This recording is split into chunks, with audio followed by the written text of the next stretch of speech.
What's up, guys? How y'all doing? Welcome back, or welcome for the first time.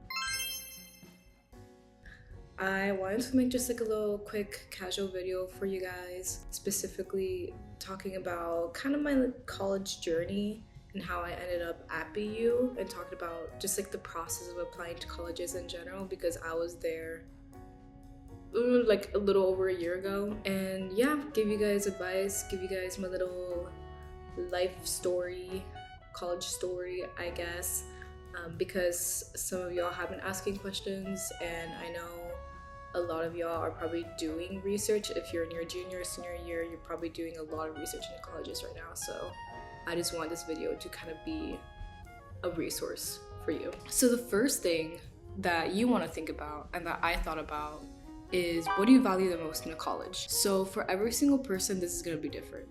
Like, for example, it could be the size, location, academic flexibility, like the academic rigor, prestige, money. Do they give out a lot of scholarships? Is it private or public? The alumni network, career and research opportunities, or like their global presence. For me personally, I was basically only looking at colleges that were either in a city or very close by to a city.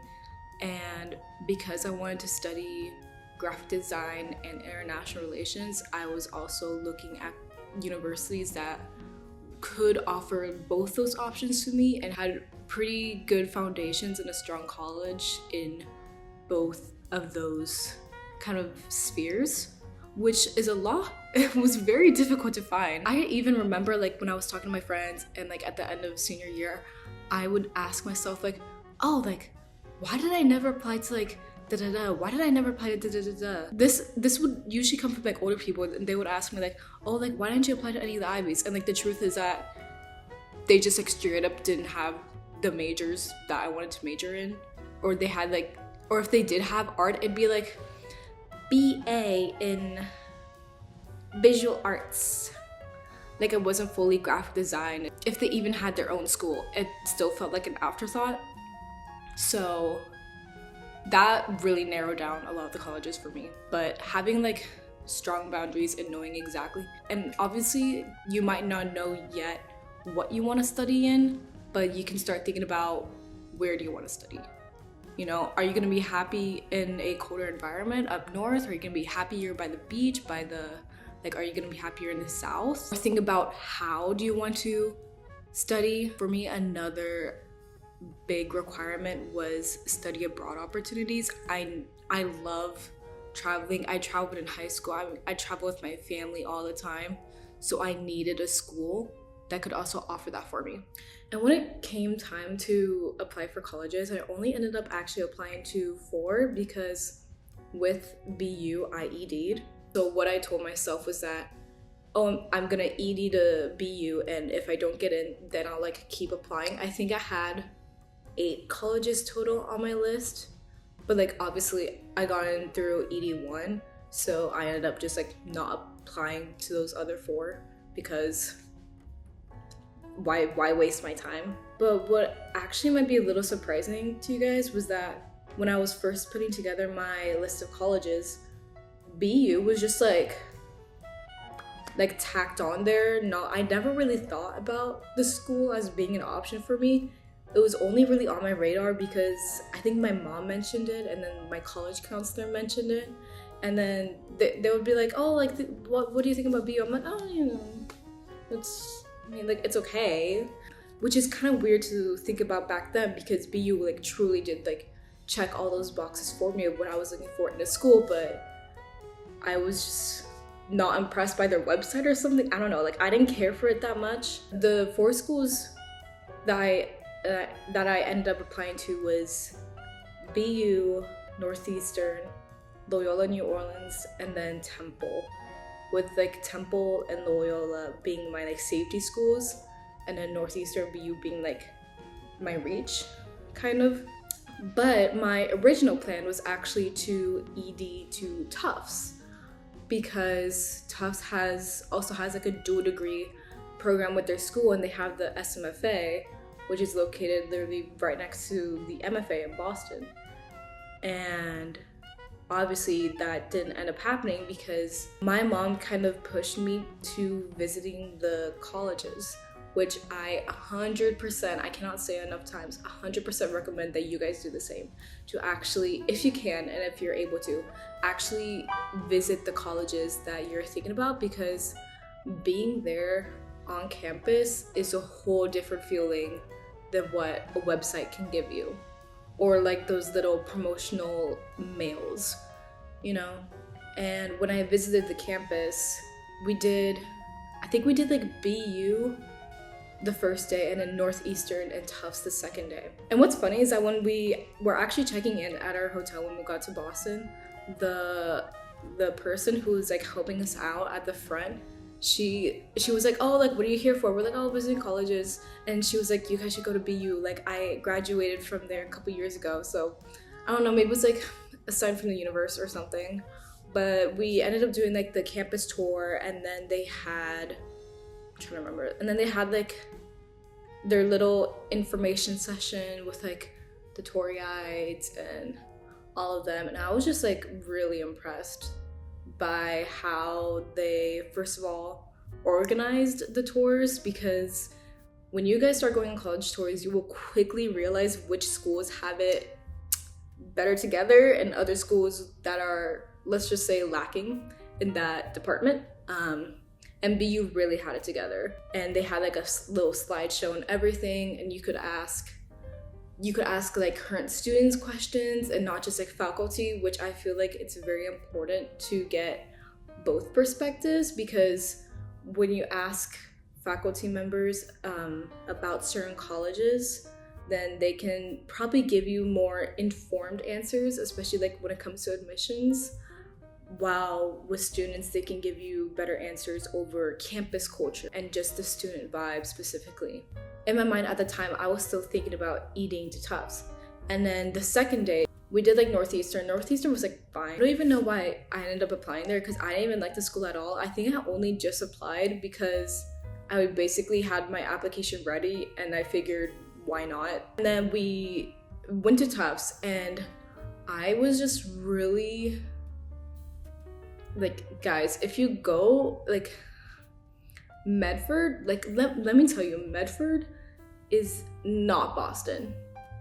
And me and my family, like, we rented a car, and it's like a 20-minute drive, but oh my god, like when I like got out of the car and I was like actually on Tufts, I was like, this, I can't do this. Like, I can't, it's not enough for me to be near a city. I need to be like in the city, breathing the same air as the homeless person across the street, you know what I mean? I just would not have been happy in that environment. It's also a smaller school, and I actually currently have a friend who's studying there right now, and she says it too. She's like, yeah, you see the same people basically every day because it's so small. It just felt too secluded for me. And I didn't really care that much for like the traditional college campus with the big quads and whatever. I'm like, I'd rather be partying it up in the city. And I don't say this to like bash any school, because it's an awesome school. It's a great school. It's just all about what fits your personal preference. And obviously that brings us to today, where I am at Boston University. Also, I've had some people ask me about my stats. I don't talk about my stats too much because I genuinely believe it does not hold that much weight in your application. I ended up not submitting any of my test scores. I don't know if that's still the case with BU today, because I know a lot of colleges are now starting to require test scores again. But my scores were like below average for BU, so me and my college, and also when I say college counselor, I mean like I didn't have a personal college counselor. It's just my school had basically 4 college counselors, and like each of them took like 25% like of the grade, you know. We were all like each assigned one by our last names, and I loved mine. She's great, so she helped me a lot with like any questions I had and anything. GPA is required. When I finished high school at a 3.9 GPA, which if I remember, it's either average or I think a little bit above average for BU. But my high school was like really academically competitive. Like 3.9 was like nothing at my high school. I had so many friends with like 4.3s and like 4.5s. I went to a smaller like college prep private high school, which is a big privilege. I recognize that, and I feel like it definitely gave me advantage over maybe some other applicants, because like I just told you, the school provided us college counselors, and they were just like in general, and the school and faculty in general were just like more focused on preparing us for college. There's kind of a running joke in the community where like a lot of alumni say that that high school is harder than college. And after doing like a whole year of college, 100% believe it. Some other stats: I was in multiple extracurriculars, including like the National Art Honor Society.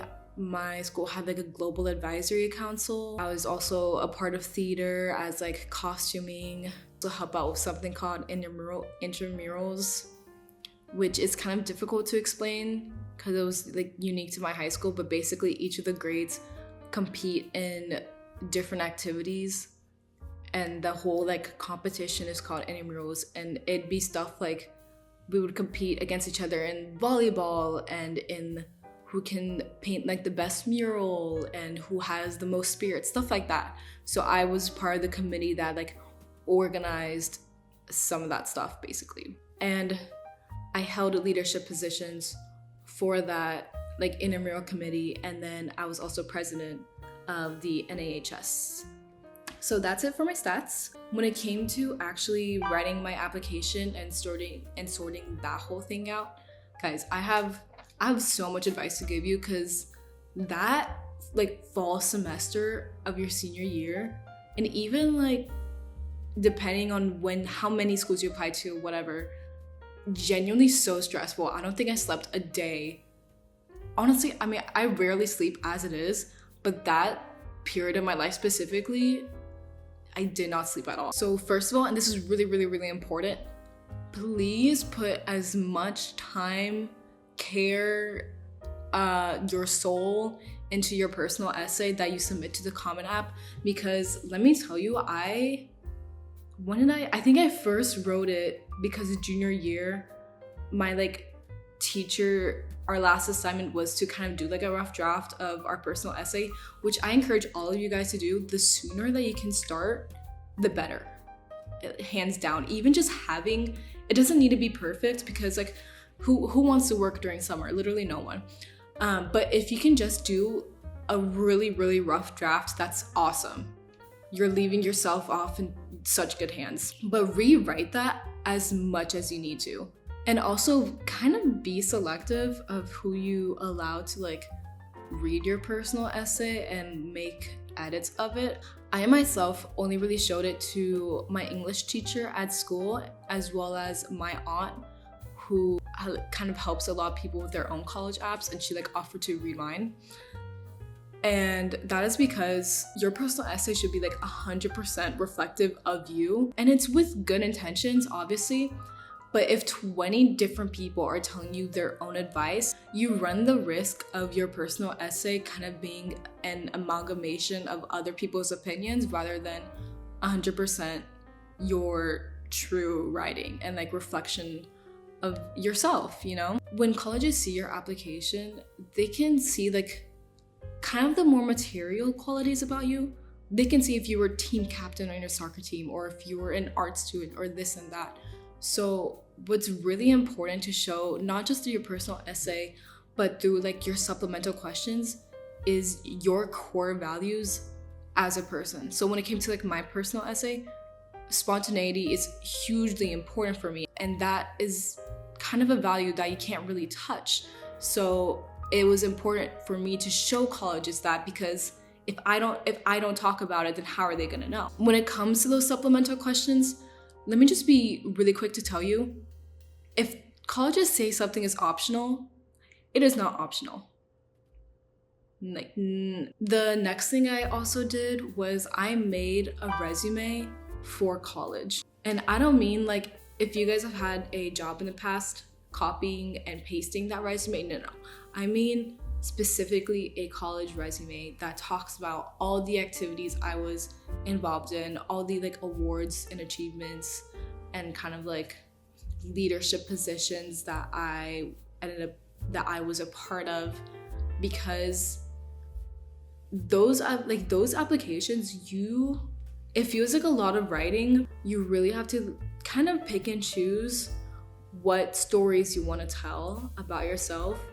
And what I found helpful about the resume was that it's a really quick way for colleges to see a kind of holistic overview of you as a person, and also for them to see other clubs that you may have been a member of but haven't had a chance to talk about. And I didn't submit a resume for every college, just those that gave me the option to. Basically, a fair amount of them would have like a question at the very end being like, oh, use this file upload to show the school anything else about you. And that's basically where I would attach the resume. And I just mentioned this about colleges wanting to see a holistic view of you. I also want to offer the advice of don't zero in on one single thing, but also don't make yourself look super broad. Because what I feel like is starting to become a common piece of advice is people telling applicants, oh, like schools want well-rounded individuals. But if you end up talking about every single thing under the sun, then you just look like you have no passion. And if you like super zoom in on one single aspect, then it's like, for an example, if I like only talked about art in my application, it's like, okay, but you know, if you go to an art school, every single other person there is also interested in art. So you basically look like everyone else and you don't distinguish yourself. Instead, it's important to find those distinguishable passions. So when I applied, I didn't just talk about being an art student, but I also talked about how I involved myself in global relations through doing cultural exchanges with like my sister schools in like Brazil and Taiwan and Jordan, and how I would host international students who came to visit my high school, and how I was a part of a team and we did like a global trivia competition.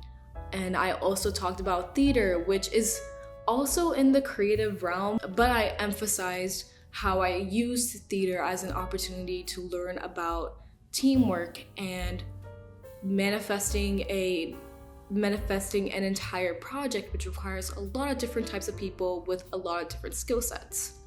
And I know I already said this when I talked about my stats, but truly, the way you write about yourself tells colleges a lot more than just a number. Ooh, okay. This is really helpful. This is advice I actually got from my own college counselor. But when you write about your activities or when you're telling a story about yourself, you should be asking yourself all of these questions. And that is 1, what I did, 2, problems I solved, 3, lessons I learned or skills gained, 4, impact I had, and 5, how I applied, how I learned. Another question I've gotten has to do with dual degree. So like you guys have probably gotten the gist of by now, I'm both really interested in graphic design, but also in international relations. And one of the reasons I chose BU was because I would be able to do like that kind of dual degree with my studies. And when you apply to BU, you don't really apply as a dual degree. I only applied strictly as graphic design because you apply for a dual degree when you're a sophomore. If you look at BU's website, it will tell you you have to have fully completed like a whole year of study before applying. And to apply, I think it's just like a meeting with an advisor, and you have to write like a statement of intent of basically what you want to do with those two different disciplines. If you guys are on like a similar path as me, where you are also really interested in art, I encourage you to apply. And this isn't just for BU, but any other school that has like a similar system. I encourage you to apply to the School of Art, because let me tell you that it's a lot harder to try to enter CFA later because they require a foundation year for all freshmen. So my freshman year, I was doing like foundation drawing and foundation painting and like art history 101, but not really, it was 111. But anyways, it's a lot harder to do that as someone already in the school.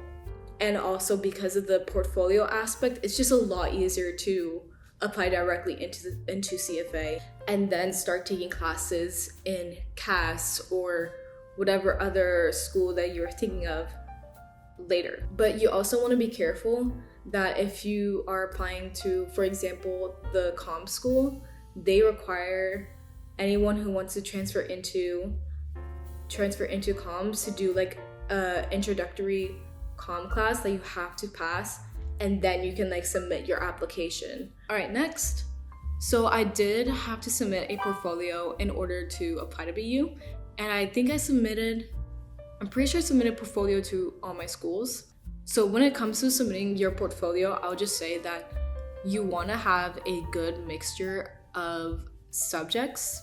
So what that means is you don't want to have 20 different drawings of figures that are all done in like black and white charcoal. You know, you want to have some figures, but you also want to have some landscape, but also maybe you want to have some more abstract or surrealist work. At the same time, you want to have observational drawings. So you want to show a lot of variety, and yes, you want to show technical skill. I know BU specifically, when I was applying, they required 3 pieces to be from direct observation. So I think I did like a still life and then some like figure drawings and stuff like that. So that obviously is important, but you also want to show the college your creative process. So I feel like a lot of people have the misconception that when you submit a portfolio, every single one of those pieces needs to be like a finished work with 40 plus hours put into it. That is not at all what my portfolio looked like. Yes, I had finished paintings because you don't want to submit 100% unfinished work, but I even submitted like digital collages that showed my creative thinking, that included stuff like what color palette was I thinking, or any like references I used, or like a mood board, or kind of the progression of a piece. And if you guys are interested in learning more about the work that I did in high school or my portfolio, then I encourage you to look at my AP art video, which I made almost a year ago, but I can have that linked in the description. And in that video, I also give you guys a lot more advice about putting together a portfolio. But that's basically all I really had to tell you guys. I do have some last words before you exit out. Prestige isn't everything. And I know I sound ironic when I say this because I go to BU. I have the smartest friends in high school who ended up going to community college or to places with an 80% up acceptance rate or whatnot. What is most important is you choosing a place where you can flourish. And also, college isn't your final destination. If you don't get into your dream school, it's not the end of the world. There's always options to transfer into your sophomore year. There's always options to do a gap year. And if you end up not going to that school at all, then I mean, college is only 4 years most of the time, if you're not doing like 8 years in med school or something like that. But like, it really isn't your final destination. And yes, it will feel bad and it's gonna suck if you don't get into the places where you thought you were going to, but it's not the end of the world.